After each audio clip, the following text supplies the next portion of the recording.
Bonjour à toutes et à tous, merci de nous avoir rejoints pour cette première de Longue Vue, une émission portée par l'Unédic et qui va explorer les futurs du marché du travail et de l'emploi. Pour cette première édition, on a justement reçu le nouveau président de l'Unédic, Jean-Eudes Tesson. On avait tout un tas de questions à lui poser sur le futur du marché du travail et ce qui va être d'abord impacté par la transition énergétique, par la question du sens au travail, est-ce que l'IA va révolutionner le marché du travail et puis surtout, on a profité de ses fonctions pour lui poser quelques questions sur le paritarisme, sur le dialogue social et le futur de l'assurance chômage. Il nous a livré toutes ces réponses sans détour, on découvre ça tout de suite.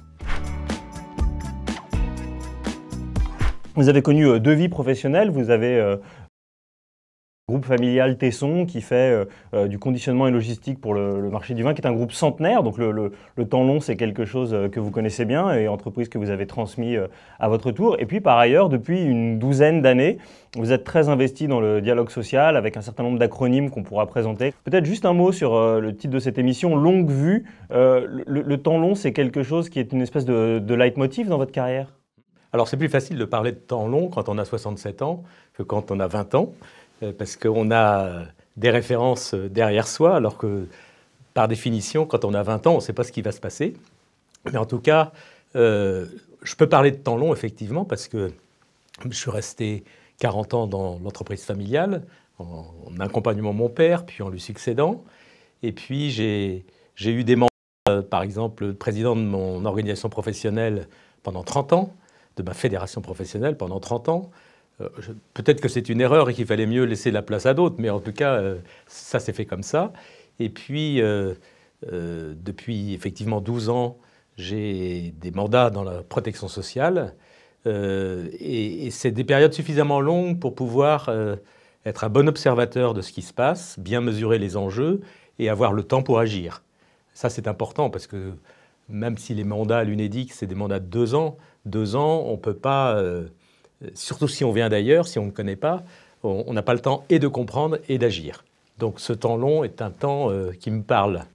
Souvent, quand on regarde l'actualité, on a l'impression que le temps long, c'est un luxe. On a des injonctions à aller très vite. On parle d'accélération du temps. Dans les années 80, la détention moyenne d'un titre du CAC 40, c'était 7 ans. Aujourd'hui, c'est à peine 3 mois. On nous demande des résultats trimestriels. Les médias sont dits en temps réel. Et donc, il y a cette espèce de pression de l'urgence d'un côté, qui ne peut évidemment pas être celle du dirigeant d'entreprise ou celui d'un salarié qui a besoin de pouvoir s'ancrer dans un temps long, dans un projet. Comment est-ce que vous faites pour gérer cette diachronie ?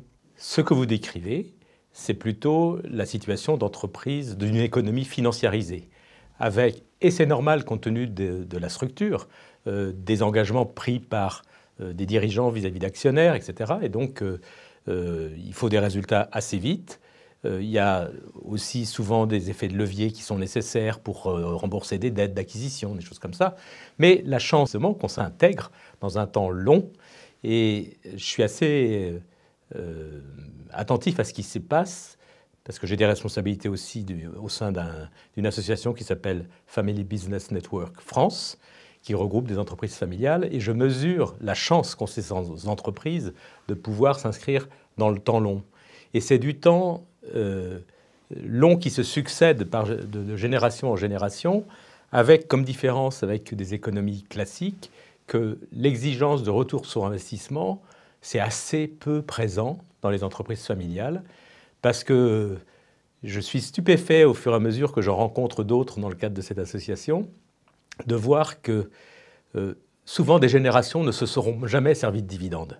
Elles ont un patrimoine qu'elles transmettent à leurs enfants, mais le produit de ces investissements qui se transmettent, on n'en voit pas la couleur. Moi, c'est mon cas. Ma société ne m'a jamais versé, ma holding ne m'a jamais versé de dividendes. Je l'ai transmis à mes enfants. J'en aurais vu même pas la couleur, d'une certaine façon.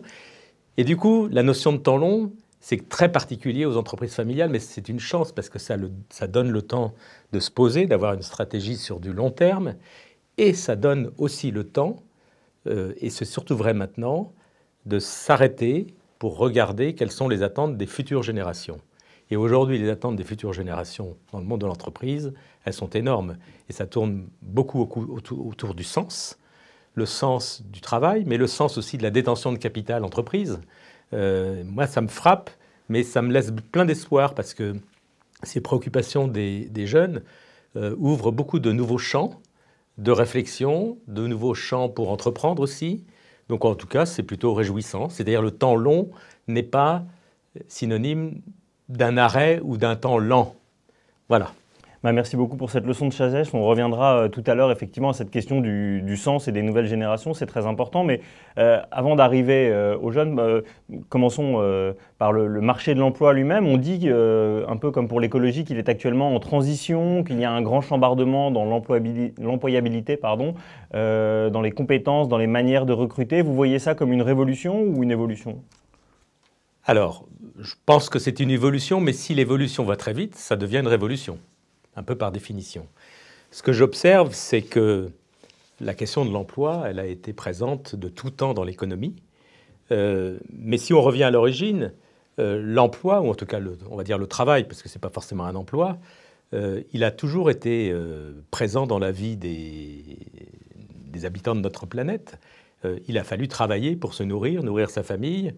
Il a fallu travailler pour protéger sa famille contre les aléas de la vie. Parce que je rappelle quand même que la contrepartie d'un salaire, d'un travail, c'est le salaire net, celui que l'on voit, mais pour moitié seulement, parce que l'autre moitié, c'est tout le système de protection sociale, en tout cas en France, dont les Français bénéficient. Et il est financé par le travail de ceux qui travaillent. C'est une autre raison pour laquelle il faut créer des emplois, pour qu'il y ait plus de contributeurs à la protection sociale, qui est un bien fondamental qui appartient à notre société, en tout cas aux habitants de notre pays, mais de la planète en général.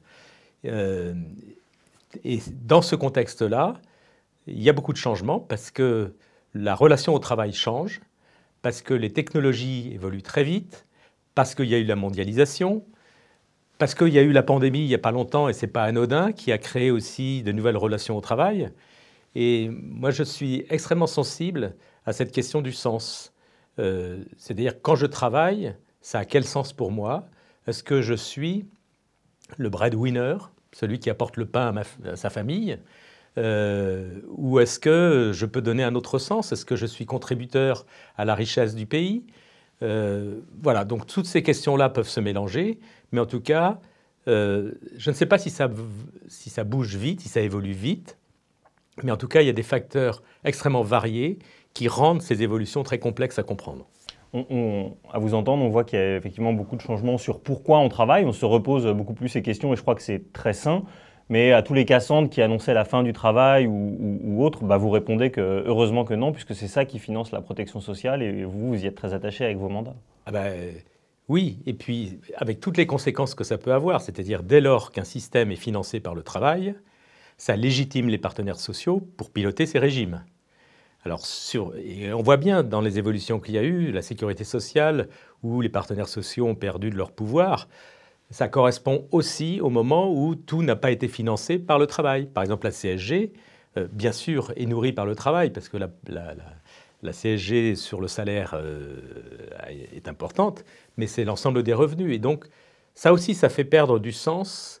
Peut-être, en tout cas, ça modifie la perception qu'on peut avoir de la protection sociale. Je reprends cet exemple-là. Quand on rentre dans une pharmacie et qu'on repart sans payer, on ne se dit pas que c'est parce que j'ai bien travaillé que j'ai droit à ça. Et pourtant, c'est vrai.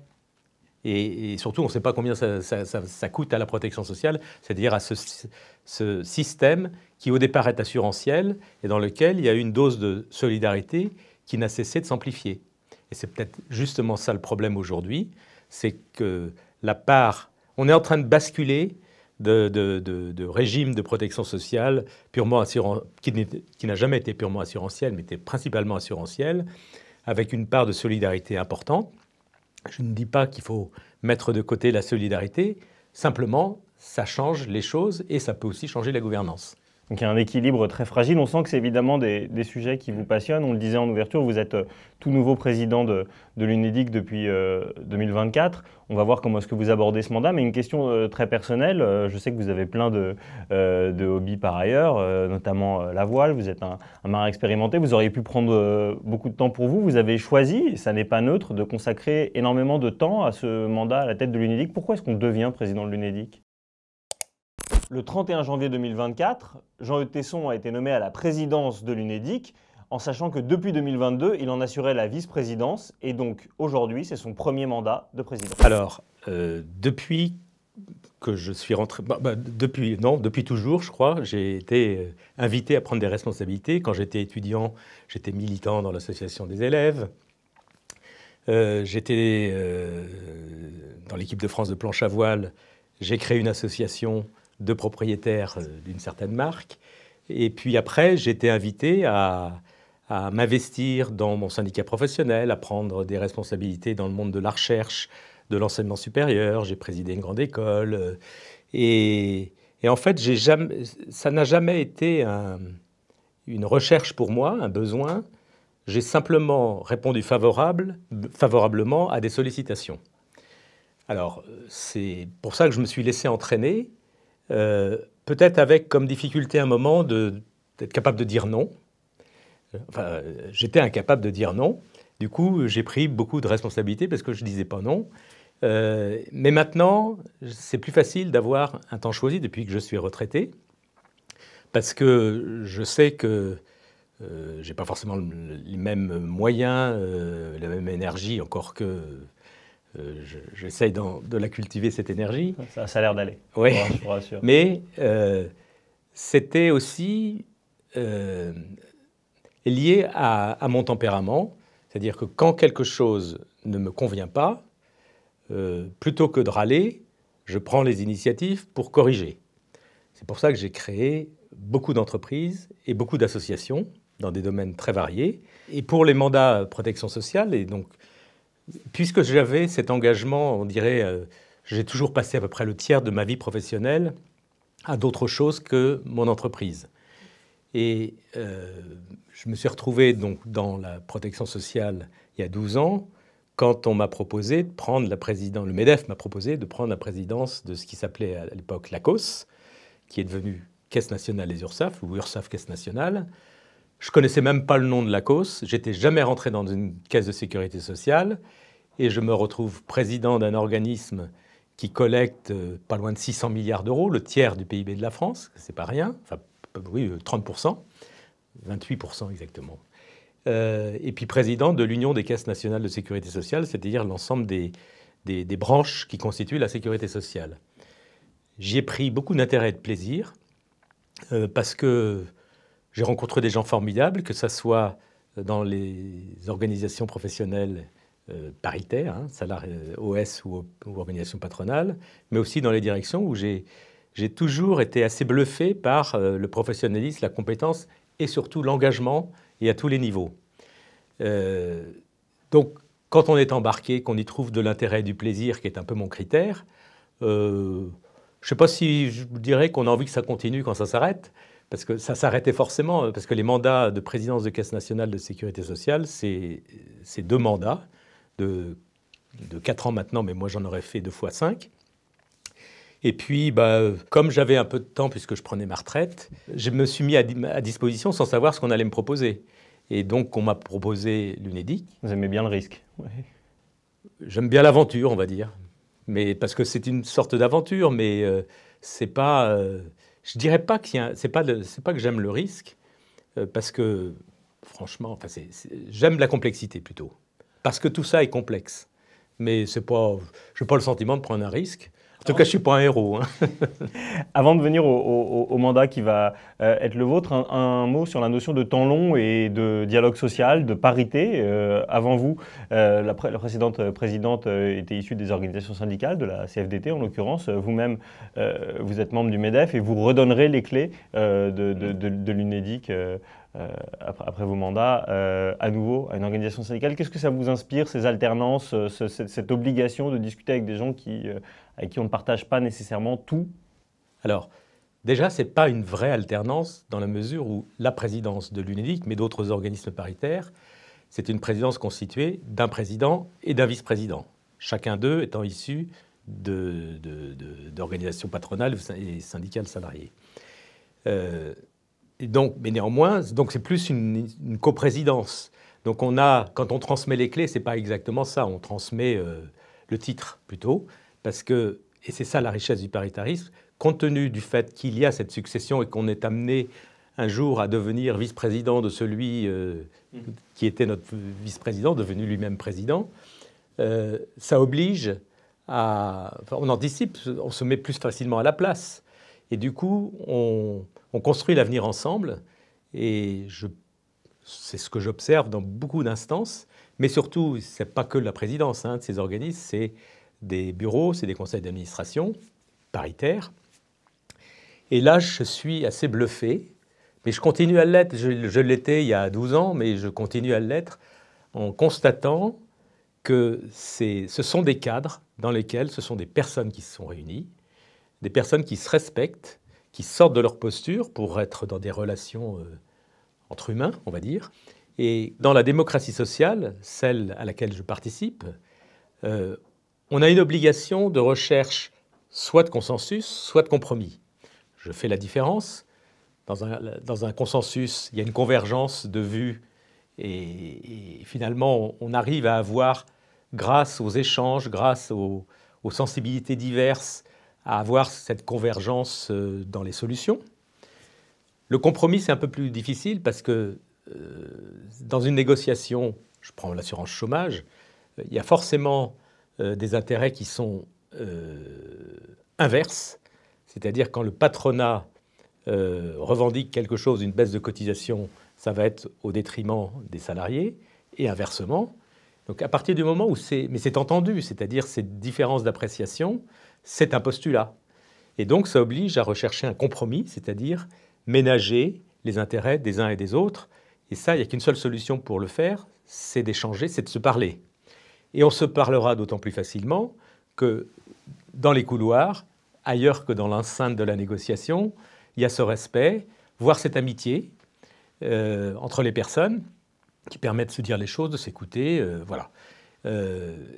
Et moi, je suis frappé par... mais ça ne se voit pas dans les médias, peut-être parfois pas en séance, mais je suis vraiment surpris par des relations d'amitié qui se nouent entre partenaires sociaux, de sensibilités qui peuvent être extrêmement différentes.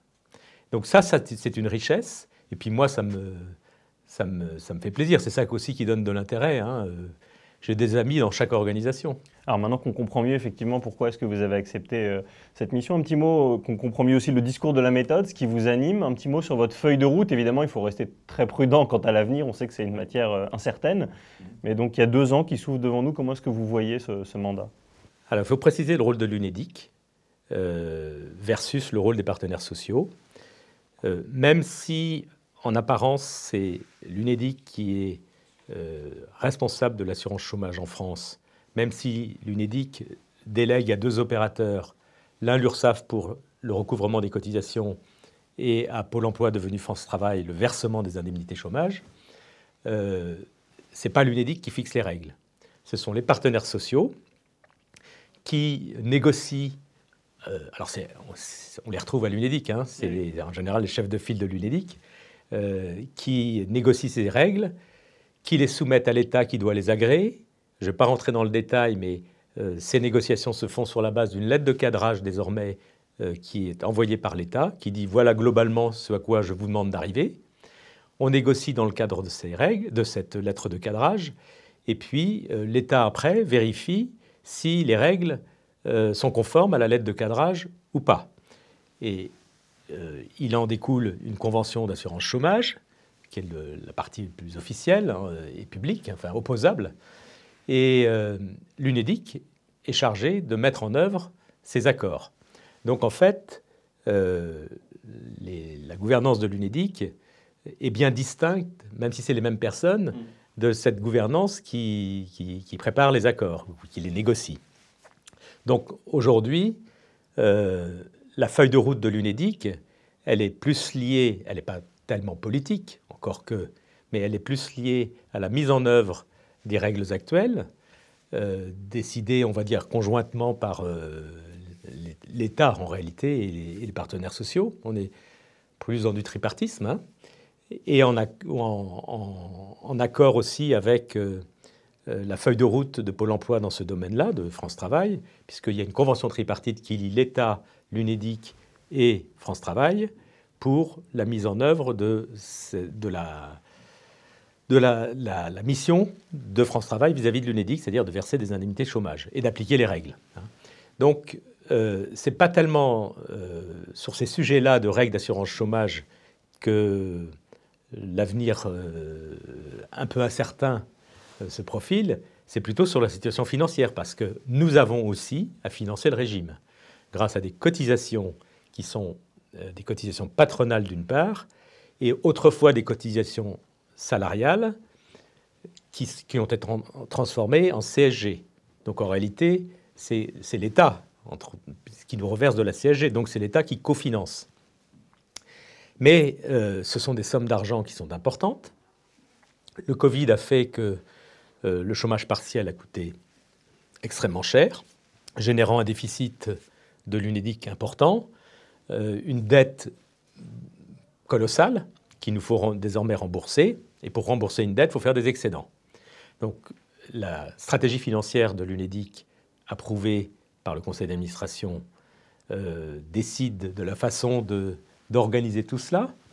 Simplement, il y a des pollutions, ou en tout cas des petits séismes, ou des gros séismes, lorsque l'État nous dit « Ah ben non, finalement, vous faites trop d'excédents, on va vous en prendre pour financer d'autres choses. France Compétences, on va vous donner moins d'argent. Et puis France Travail, c'est ambitieux, donc on va vous demander de contribuer beaucoup plus que vous ne le faites aujourd'hui. » Ça remet en cause la stratégie financière sur laquelle le Conseil s'est mis d'accord, puisque c'est plus la même chose. Tel qu'on était parti, nos excédents, que je me refuse à appeler excédents en réalité, c'est une contribution au remboursement de la dette, permettaient de faire face à toutes les échéances de remboursement de la dette du passé. C'était presque du billard. Mais comme l'État, dès 2023, nous a pompé, on va dire, 2 milliards, ben on a 2 milliards qui ne peuvent pas être consacrés au remboursement de la dette. Donc ça, c'est un élément important du mandat, puisque c'est le conseil d'administration qui décide de la stratégie financière. Ce n'est pas anodin du tout. Alors, heureusement, nous sommes très bien notés par les agences financières et nous arrivons à nous ressourcer, à réemprunter pour rembourser la dette passée, mais les taux ne sont plus les mêmes, donc ça nous coûte de l'argent. Voilà, ça c'est important. Par contre, nous sommes un assureur, ça s'appelle l'assurance chômage. Et un assureur, il est là pour réparer des sinistres, et la perte d'emploi, la perte involontaire d'emploi, est un sinistre. Ça peut toucher tout le monde. L'assurance chômage est là justement pour compenser, ou en tout cas réparer ce sinistre d'un point de vue financier. Mais tout bon assureur ne doit pas se contenter de réparer des sinistres, il doit faire de la prévention. Et la prévention du chômage, on n'en parle pas beaucoup. Qu'est-ce que c'est ? C'est bien sûr créer des emplois, mais c'est aussi aider ceux qui vont perdre leur emploi ou qui l'ont déjà perdu à retrouver très vite du travail. Je prends juste un exemple. Quand on est licencié et qu'on a un préavis de 2 mois ou de 3 mois, on ne peut s'inscrire au chômage à France Travail qu'une fois le contrat de travail terminé, à la fin du préavis. Si on autorisait France Travail à accompagner le futur demandeur d'emploi dès qu'il sait qu'il va perdre son emploi, ben on récupère 2 mois de recherche d'emploi ou 3 mois. Et donc ça, c'est un exemple de prévention du chômage, mais il y en a beaucoup d'autres. La prévention du chômage, c'est aussi organiser les échanges d'informations pour faire coïncider les offres d'emploi avec les demandes. Et on en est loin. Aujourd'hui, on est en pénurie de travail alors qu'il y a encore beaucoup de demandeurs d'emploi. Pénurie d'emploi. Alors justement, puisque vous évoquez ça et que vous parlez des finances de l'UNEDIC, bah évidemment, le taux d'emploi et le taux de chômage sont des variables importantes, puisque plus il y a de gens qui travaillent, plus ils cotisent.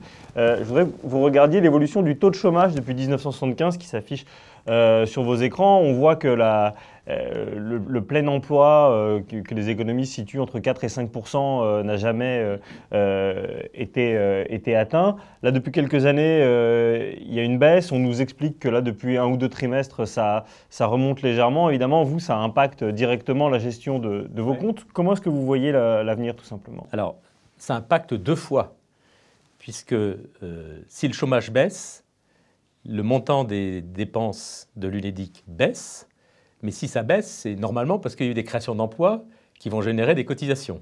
Donc en fait, quand on baisse les dépenses, on augmente aussi les recettes. Donc c'est pour ça que la situation financière de l'UNEDIC peut varier beaucoup, parce qu'il y a deux facteurs qui se cumulent à chaque fois. Simplement, ce plein emploi dont on rêve tous, c'est ce taux de chômage qui correspond à un marché de l'emploi dynamique, parce que ça ne serait pas mieux, un taux de chômage de 0%, ça serait aussi une catastrophe, parce que ça voudrait dire que personne ne quitte un emploi, ça veut dire que tout le monde reste toute sa vie professionnelle au même emploi, si je vais plus loin. Si on réfléchit par abstraction, oui. Mais ça serait une bêtise, parce qu'en en fait, chaque emploi s'enrichit par la compétence de celui qui le prend. Donc, je ne vais pas dire qu'il faut changer de poste tous les mois ou tous les ans, mais en tout cas, il y a un taux de chômage à 4%, c'est aussi une certaine vitalité du marché du travail, donc de l'économie. Donc en réalité, ce n'est pas un mauvais objectif, 4 à 5%, mais quand on est à 7, on peut mieux faire. Mais il y a un moment où, si on constate, comme je disais tout à l'heure, une pénurie de main-d'œuvre, et du chômage, ça veut dire qu'il y a quelque chose qui ne va pas. On n'est pas en capacité de fournir à l'économie des salariés qui vont pouvoir prendre ces emplois qui sont vacants. Et à l'inverse, on n'est pas capable de trouver du travail pour certains. En réalité, c'est ce qu'il y a de très bien dans le projet France Travail, c'est de mettre autour de la table tous ceux qui peuvent agir pour qu'on fasse coïncider, se rejoindre en réalité les besoins et les offres. Donc voilà, et ça aura une conséquence très positive sur les finances de l'UNEDIC, parce que c'est quand même un système qui est financé par le travail, encore une fois. Alors France Travail, c'est évidemment la grande nouveauté de 2024, mais je vous propose d'aller un peu dans le rétroviseur en regardant 2023 avec des négociations de l'assurance chômage qui ont eu lieu. Est-ce que vous pourriez un peu nous rappeler quels étaient les enjeux de cette négociation et la conclusion, parce qu'on avait beaucoup glosé sur le fait que c'était la fin du paritarisme, que vous n'arriveriez pas à vous mettre d'accord, et finalement, tel ne fut pas le cas. Exactement, et réjouissons-nous de cela. Pour mémoire, ce sont les partenaires sociaux qui négocient les règles de l'assurance chômage. Et depuis 2019, l'État avait repris la main suite à une carence et une absence de solution entre les partenaires sociaux. Il y avait donc un impact très fort et un enjeu crucial à ce que ceux-ci aboutissent à un accord lors de la négociation de 2023. Alors la situation, elle était la suivante. En temps normal, et depuis 2017, les règles prévoient que, je le disais tout à l'heure, l'État envoie une lettre de cadrage aux partenaires sociaux, en général 6 mois avant l'échéance, en leur disant « Voilà, je vous propose de négocier pour trouver un accord sur ces bases-là ». Le cadrage peut être plus ou moins serré. La première fois, il était, on va dire, moyennement serré, surtout si on se réfère à la dernière, et les partenaires sociaux n'ont pas trouvé d'accord. Dans ce cas-là, l'État constate qu'il n'y a pas eu d'accord, déclare une période de carence, et reprend la main. C'est-à-dire c'est par décret que les règles sont fixées par l'État. Nous en étions là, et normalement, on aurait dû recevoir une lettre de cadrage à peu près en juin 2022 pour une négociation il y a 1 an et des nouvelles règles applicables au 1er janvier 2023. Et l'État, je ne sais pas si l'État, on peut dire comme ça, que l'État nous laisse une dernière chance en nous disant je vous envoie une nouvelle lettre de cadrage, mais elle est tellement cadrée qu'effectivement, on pouvait se demander si l'État avait vraiment envie qu'on trouve un accord.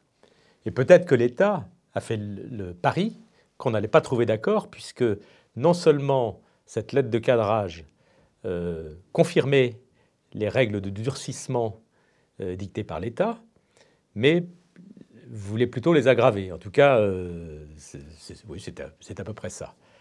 Est venue se greffer une couche supplémentaire liée au financement, la baisse des recettes de l'UNEDIC par la baisse de la CSG ou des compensations sur les exonérations plus précisément d'un point de vue technique.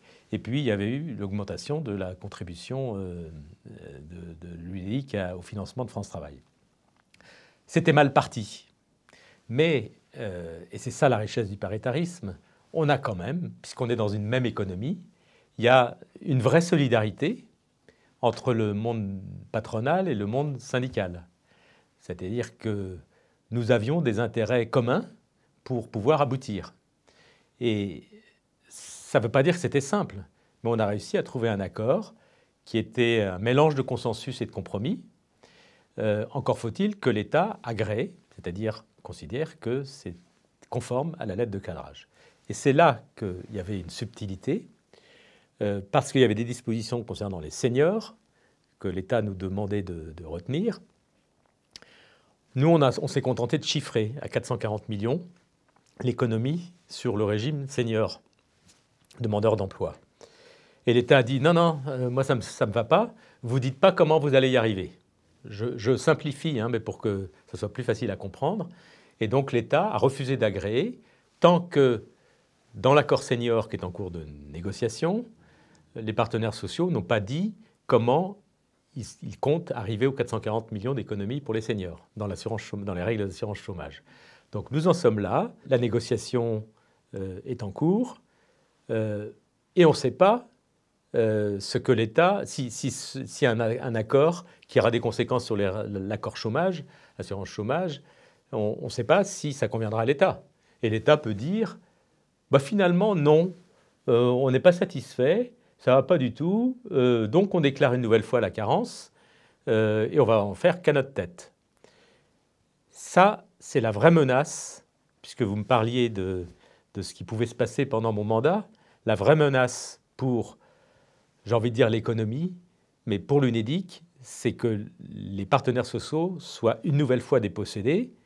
Ça risque de durer 7 ans. Donc on peut se dire, finalement, la situation actuelle, qui est censée être, qui est une carence, donc une solution, pourrait devenir la solution par défaut. C'est-à-dire l'État va décider que finalement les règles d'assurance chômage, puisque les partenaires sociaux sont incapables de s'entendre, c'est lui qui décide. C'est très grave, parce qu'aujourd'hui, c'est l'UNEDIC qui est en charge de l'assurance chômage, même si on délègue à 2 opérateurs certaines fonctions. On pourrait arriver à un système dans lequel on inverse le schéma et l'UNEDIC se retrouverait opérateur financier, simplement avec comme mission de financer l'assurance chômage. On pourrait se retrouver là-dedans. À cause d'une crise de confiance, en fait, où l'État décide... Je ne sais pas si c'est... Alors, si l'État était objectif, il s'apercevrait qu'on obtient des résultats. Donc, il pourrait avoir confiance sur la base des critères efficacité, efficience. Ce sont des décisions politiques. C'est une volonté politique qui peut préserver le rôle des partenaires sociaux, mais c'est aussi une volonté politique qui peut les exclure. C'est un peu ce qui s'est passé à la sécurité sociale. C'est pas ce gouvernement spécialement. Presque c'est dans l'ADN de l'État de vouloir reprendre la main. On n'est pas pour rien en France non plus. Mais ce qui est très dommage, c'est que la gestion par les partenaires sociaux, on a la preuve, après des décennies, qu'elle est efficace. Et pourquoi pourquoi notre pays se priverait de cela? Et en plus, ça donne à voir quelque chose qui est plutôt sympathique, des relations entre les personnes, ce que je disais tout à l'heure. Alors on va délaisser le pessimisme de la raison pour aller vers l'optimisme de la volonté sur ce que va donner l'évolution de l'assurance chômage. Vous avez mentionné les seniors, je voudrais vous montrer un second graphique, c'est l'évolution du taux d'emploi des seniors depuis 1976. On voit qu'au début ça baisse même, avec un taux d'emploi vraiment où la France était le mauvais élève de l'Europe, une conception très court-termiste où on considérait que les personnes passées 50 ans n'avaient plus leur place dans le monde de l'entreprise. Et puis on voit que, passé les années 2000-2010, ce taux d'emploi il ne fait que monter. Alors on n'a pas encore rattrapé tous les pays, mais est-ce que vous vous dites que ça y est, la France a compris l'importance de valoriser aussi l'expérience et que ce marché de l'emploi il va vraiment se transformer dans les années à venir ? Alors, ces chiffres-là, c'est une réalité. Et ce qui s'est passé dans les années 70-80, c'est qu'on a été un peu pris par surprise avec les conséquences du baby-boom après la guerre. Donc, les gens vieillissaient, etc. Et il fallait trouver des emplois pour tout le monde, mais la population augmentait de façon importante. Et surtout, l'âge l'âge moyen, l'espérance de vie augmenter de façon importante. C'est aussi quelque chose à considérer. Aujourd'hui, on est loin du compte, hein. On peut faire beaucoup mieux si on se réfère à ce que font d'autres pays en matière d'emploi des seniors. Que les seniors, en dehors de la compétence et de l'expérience, je pourrais rajouter de la sagesse, peuvent être de bons mentors ou accompagnants. Mais pour être mentor, il faut avoir confiance en soi. Et si on se sent menacé dans son emploi, c'est difficile de jouer le rôle de mentor parce qu'on se dit je vais accompagner le petit jeune et à la première occasion, il va me piquer ma place. Donc en réalité, il y a aussi beaucoup d'esprit à changer pour que les seniors se sentent en sécurité dans leur emploi et en fin de carrière pour pouvoir assurément accompagner des jeunes sans que ce soit une menace. Pour continuer à parler des évolutions effectivement du marché de l'emploi et ce qui pourrait changer, vous avez mentionné tout à l'heure effectivement le fait qu'en France, on pense rarement le risque chômage comme un risque, et donc en parlant de prévention pour éviter cela, quel rôle pourrait jouer l'UNEDIC dans justement cette politique de prévention du risque chômage? Oui. Alors, pour prévenir des risques, il faut connaître la situation. Et c'est une des missions de l'UNEDIC de publier des études qui aident tous ceux qui doivent prendre des décisions à prendre les meilleures décisions. Donc on a besoin de données, on a besoin d'analyser le marché de l'emploi, d'analyser le profil des demandeurs d'emploi. Et cette prévention, depuis toujours, les assureurs au sens habituel du terme utilisent des tables sur le calcul des risques, les provisions qu'ils doivent prendre, etc. Tout ça, c'est très calculé. Et l'arithmétique est vraiment au service de l'assurance. Pour l'assurance chômage, c'est moins vrai, ou ça l'était moins. Et pourtant, on a des données phénoménales qui sont à disposition. Depuis qu'on a instauré la déclaration sociale nominative, l'URSSAF sort des données qui sont ahurissantes de précision. Aujourd'hui, on sait dire, dans un petit village, combien d'établissements emploient tant de personnes, par code NAF, on pourrait donner leur âge aussi, on peut dire dans chaque ville le salaire moyen, par catégorie d'emploi, enfin par code NAF plutôt, pas par catégorie d'emploi. Et autrefois, ça se gérait par de l'Excel. Maintenant, l'URSSAF a fait un gros effort en créant un open data, donc c'est des données qui sont disponibles à tous ceux qui veulent les utiliser. On peut faire de la data vision, mais en tout cas, l'URSSAF est capable de dire aussi que le nombre de... Parce qu'on sait où ils habitent, on sait où ils travaillent, ou en tout cas où ils sont censés travailler. Et on sait dire quel est le nombre de kilomètres moyen entre un salarié et son emploi, etc. Donc c'est très riche. Et puis, on sait déterminer comment évoluent les effectifs dans tel code NAF. À l'inverse, France Travail a des statistiques sur les demandeurs d'emploi, sur leurs compétences, etc. Donc, l'un des enjeux, c'est de pouvoir faire matcher toutes ces données au bénéfice de ceux qui devront prendre des décisions. L'intelligence humaine toute seule peut avoir du mal à le faire, ou alors il faut des armées de calculateurs. Voilà. Et c'est là que l'intelligence artificielle peut venir à notre secours, parce que l'intelligence artificielle, qu'est-ce que c'est? Ce sont des mathématiques. Et les spécialistes de l'intelligence artificielle, qui utilisent des algorithmes, sont des mathématiciens. Au passage, c'est le retour en force des mathématiques qui ont été un peu oubliées. Pendant longtemps, on parlait des écoles de commerce. On va, je pense, reparler des écoles d'ingénieurs et notamment de leur spécialité mathématique. En tout cas, ces algorithmes au service de toutes ces données peuvent créer des merveilles pour faire coïncider les emplois, les offres avec les demandes. Je vais juste prendre un exemple, si vous voulez bien. Aujourd'hui, quand une entreprise publie une offre d'emploi et la transmet à France Travail, on va aller rechercher les CV des demandeurs d'emploi qui correspondent à ces compétences-là. Pour autant, on pourrait sortir de ces schémas dans lesquels un contrôleur de gestion, par exemple, vient forcément de la finance. Un bon contrôleur de gestion, ça peut être un ingénieur qui a une expérience de production.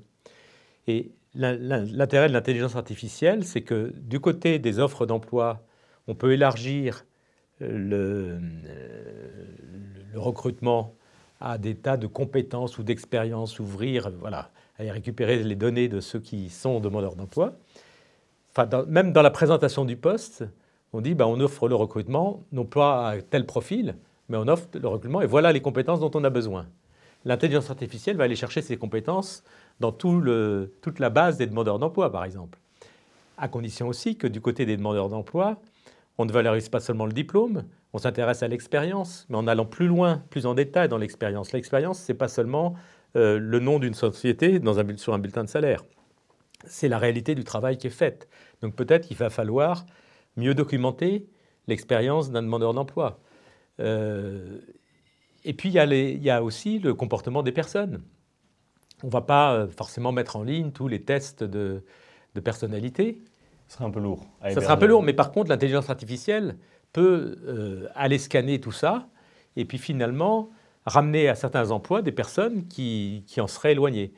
Et ça marche, parce que Pôle emploi avait déjà anticipé d'une certaine façon avec les recrutements par simulation, où là, c'était exactement ce principe-là, c'est-à-dire on élargit les profils et en fait, l'intelligence artificielle va permettre d'aller beaucoup plus loin. Encore faut-il que nous puissions accéder facilement aux données, ce qui est un autre enjeu pour l'UNEDIC, parce qu'aujourd'hui, on nous refuse encore l'accès à certaines données. Alors ce que vous dites, c'est qu'en fait, l'intelligence artificielle va réussir là où nos stéréotypes nous limitent, que ce soit pour les recruteurs qui pensent à des profils trop similaires ou aux demandeurs d'emploi qui ne s'autorisent pas à penser à d'autres emplois. Et en ce sens, c'est très bénéfique, c'est un ouvroir de travail potentiel. Mais l'intelligence artificielle, elle fascine autant qu'elle inquiète. Il y a des gens qui pensent que ça va détruire des millions d'emplois de façon irrémédiable. Vous vous situez dans quel camp entre les optimistes? On sent que vous êtes plutôt optimiste. Mais... Non, alors je suis très optimiste sur ce que l'on peut faire de l'intelligence artificielle dans notre institution. En revanche, je ne sais pas si je suis pessimiste, mais en tout cas, ça va bouleverser le marché du travail. Je vais même plus loin. On a connu la révolution de l'emploi avec une destruction d'emplois chez les cols bleus. L'intelligence artificielle, ça va être la destruction d'emplois chez les cols blancs. Ça, il faut s'y préparer. Et ça commence. Il y a des institutions qui annoncent des plans de licenciement importants, justement parce que l'intelligence artificielle va faire ce travail à la place. Alors, est-ce que entre les créations d'emplois par opportunité, les opportunités que ça va apporter, les destructions d'emplois, est-ce que le solde sera nul ou positif ou négatif? Moi, j'en sais rien du tout.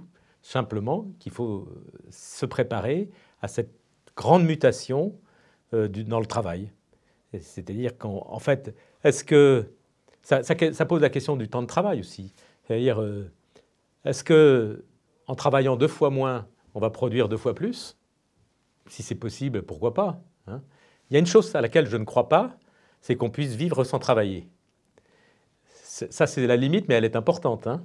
Et il ne faut pas oublier que... Enfin, je reviens à mes propos introductifs quand je faisais le lien entre la protection sociale et le travail, mais c'est important aussi de rappeler que le chômage, c'est un accident.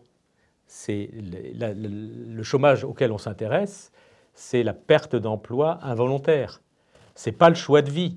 En tout cas, c'est extrêmement important. Et cette idée de temps de travail et de revenus associés au travail, ça va faire l'objet de pas mal de débats dans les années qui viennent. L'autre chose qui impacte extrêmement fortement le marché du travail, c'est ce qu'on appelle la quête de sens. Vous en avez parlé initialement. Il y a un avant, un après crise Covid, ça a complètement rebattu les cartes quand les gens se sont retrouvés confinés, ont eu du temps à penser, pour penser chez eux au sens qu'avait leur travail. Je voudrais vous montrer une étude qui a été faite par la Fondation Jean Jaurès sur ce qui me frustre le plus au travail. Alors on peut penser évidemment que c'est le salaire ou le temps libre, la pression de la hiérarchie, et que nenni, tous ces critères arrivent très loin derrière le manque de sens dans mon travail. Vous comprenez cette étude? Vous auriez noté de la même manière? Qu'est-ce que ça vous inspire? Ça m'inspire des travaux que j'ai animés au MEDEF, ça devait être en 2010, sur les interactions travail et vie privée. on n'est pas capable de se séparer de soi-même quand on vient travailler, en tout cas, et inverse quand on rentre chez soi. Et tout a un impact sur tout. Moi, je pars du principe que tout doit être réuni pour que chacun puisse donner le meilleur de lui-même. C'est quand on donne le meilleur de soi-même qu'on est heureux en général.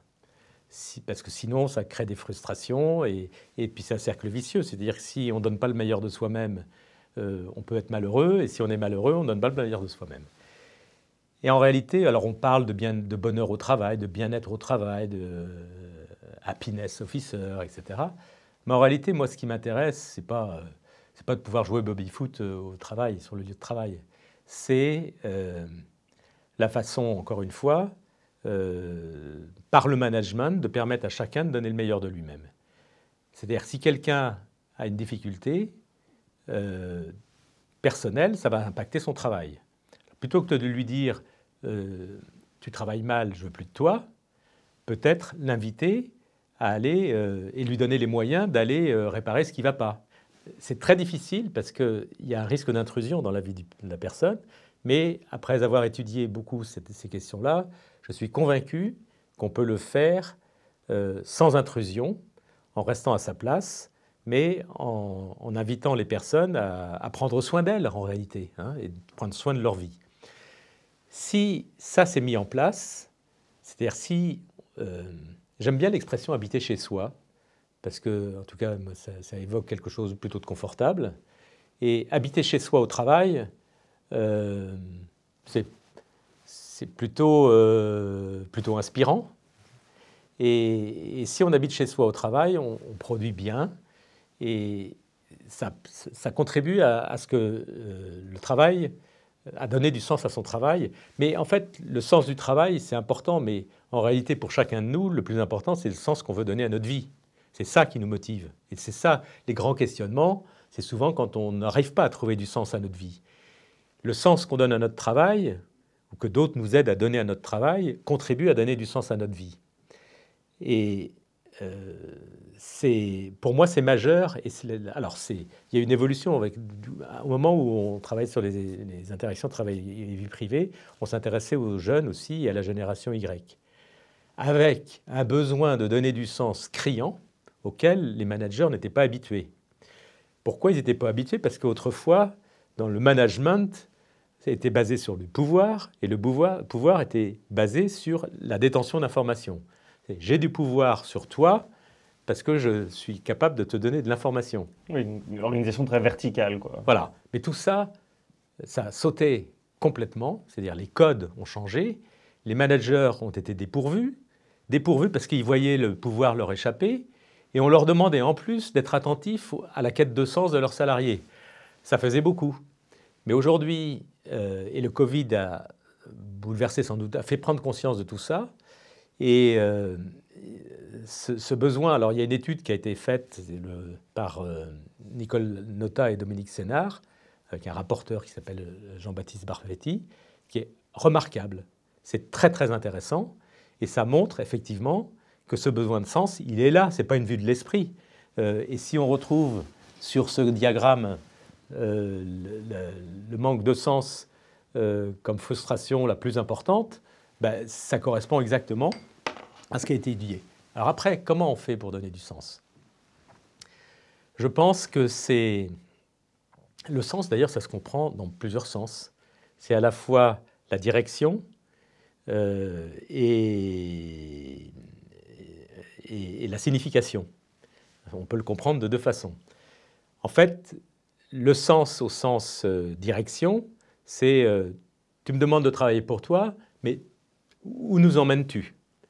Est-ce que tu me demandes de passer du temps et de faire bien mon travail de la journée, mais à quoi je vais contribuer? C'est comme la fable avec les tailleurs de pierre et les cathédrales. Les cathédrales, voilà. Et puis, il y a la signification, c'est-à-dire, finalement, ce que tu me demandes de faire, ça signifie quoi pour toi ou pour ceux qui vont travailler avec moi? En clair, à quoi je sers? C'est pas dans la même temporalité. C'est à quoi je sers aujourd'hui et où tu nous emmènes pour dans 20 ans. Et alors, pour qu'on réponde à ces questions-là, faut être au clair soi-même avec cette question du sens, et notamment pour le dirigeant. Et ce n'est pas non plus évident, parce que quand on a la tête dans le guidon, se poser la question du sens de son propre travail ou de son investissement dans l'entreprise, ce n'est pas simple. Puis d'ailleurs, au passage, je parlais de l'entrepreneuriat familial, la question du sens se pose aussi pour l'actionnariat familial. Car avec les transmissions successives, souvent, il y a des très jeunes, de la génération Z même, qui se retrouvent actionnaires d'entreprise et qui n'arrivent pas à donner du sens aux actions qu'ils ont reçues, à cette richesse potentielle, qui n'est pas forcément une vraie richesse, parce qu'on est riche quand c'est pour soi. Hein. Détenir des actions d'entreprise, c'est pas forcément qu'on est riche, sauf si on les vend. Mais comme une entreprise familiale, on est fait pour s'inscrire dans la durée, c'est pas le projet de vendre. Mais cette question du sens pour les actionnaires, elle est tout aussi importante que le sens pour les salariés. Et je ne le mesure pas depuis très longtemps, mais moi, ça me frappe beaucoup au travers des échanges que j'ai ces derniers temps. Alors on glissera évidemment sous la vidéo les références à l'étude de Jean-Baptiste Barfetti avec Nicole Notat et Jean-Dominique Sénard que vous citiez. Deux petites questions rapides pour terminer, même si la première des deux est existentielle et domine toutes les autres, c'est la question de la transition écologique. Évidemment, on en parle de plus en plus, on voit qu'aucun secteur n'est épargné et qu'il est très compliqué, justement la question du temps, de l'accélération. Il y a des batailles un peu dans tous les secteurs, que ce soit le BTP, l'agriculture ou l'industrie, entre une injonction à aller très vite sur des normes qui sont environnementalement très protectrices et des marchés qui disent qu'on ne peut pas aller à cette vitesse-là. Quel regard, vous, d'entrepreneur, vous portez sur la transition écologique? Je pense qu'il y a la transition qu'on subit et la transition que l'on crée ou que l'on pilote. La transition que l'on subit, c'est ce qui se passe sur le climat. C'est-à-dire qu'on n'a pas le choix, il faut bouger. Et puis après, il y a beaucoup d'autres transitions qui sont liées au territoire, qui sont liées à la technologie, les métiers, etc., sur lesquels on peut prendre des initiatives, puisqu'on a à notre disposition beaucoup d'outils qui nous permettent d'innover. Et c'est la transition par l'innovation, c'est celle-ci qu'on pilote. Et en fait, aujourd'hui, comment combiner, dans un monde idéal, la transition que l'on crée, dans laquelle on agit, pourrait coïncider avec la transition qu'on subit. C'est-à-dire, si tout ce qu'on avait envie de faire coïncidait avec la préservation de la planète, ça serait formidable. Quand je dis qu'on a envie de faire ou que l'on peut faire, malheureusement, ce n'est pas trop le cas aujourd'hui. Et dans beaucoup d'autres domaines, que ce soit l'agriculture ou autre, il y a une vraie... Je prends l'exemple de l'agriculture, je crois que c'est un bon exemple. Les agriculteurs subissent des normes, subissent une pression de la société, et puis c'est quand même les plus proches de la nature qui puissent exister.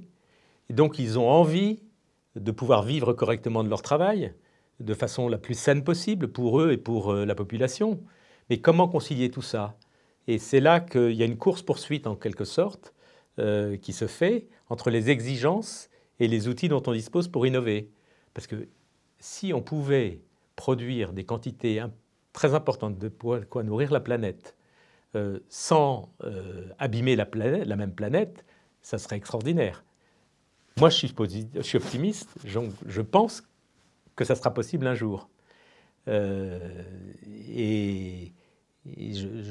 Encore une fois, ce mouvement de transition, il va toucher toute la société et c'est un nouvel enjeu parce qu'autrefois, depuis la guerre, l'enjeu pour la société, c'était les infrastructures, l'équipement permettent aux gens d'être équipés, d'avoir des lave-linges, d'avoir une bonne hygiène de vie. Ça, c'était un enjeu de construction du territoire, d'infrastructures.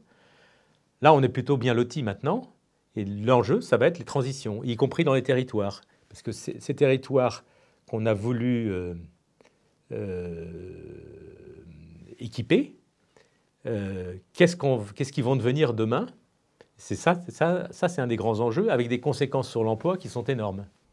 Alors pour terminer, on va quitter le temps infiniment lointain pour aller au temps infiniment proche. Depuis le 1er janvier, peut-être le 2 janvier, parce que le 1er janvier c'est férié, Pôle emploi n'est plus, maintenant c'est France Travail, avec son nouveau président Thibaut Guilluy, directeur général, pardon, Thibaut Guilluy. On le salue. Qu'est-ce que ça change pour vous que ce changement d'instance en tant que président de l'UNEDIC? Qu'est-ce que vous attendez? Vous avez déjà dit, vous avez déjà dessiné à demi-mot que vous attendiez plus de réactivité de manière à anticiper la prévention du risque chômage. Mais qu'est-ce que concrètement ça va changer dans votre relation entre l'UNEDIC et France Travail, au-delà du changement de nom? Alors, Pôle emploi avait deux missions. La première, c'était d'être opérateur de l'UNEDIC pour le versement des indemnités de chômage. Et puis la deuxième, on va dire la deuxième et la troisième. La deuxième, c'était d'accompagner les demandeurs d'emploi. Et la troisième, c'était d'aider les entreprises à recruter. Et puis on pourrait rajouter une quatrième qui était de faire coïncider tout ça. Sur la mission d'opérateur de l'UNEDIC, là, une convention tripartite, on mesure les résultats, la performance. Nous serons attentifs à la performance, d'autant plus qu'on nous prend notre argent pour financer tout ça. Raison de plus pour être exigeant.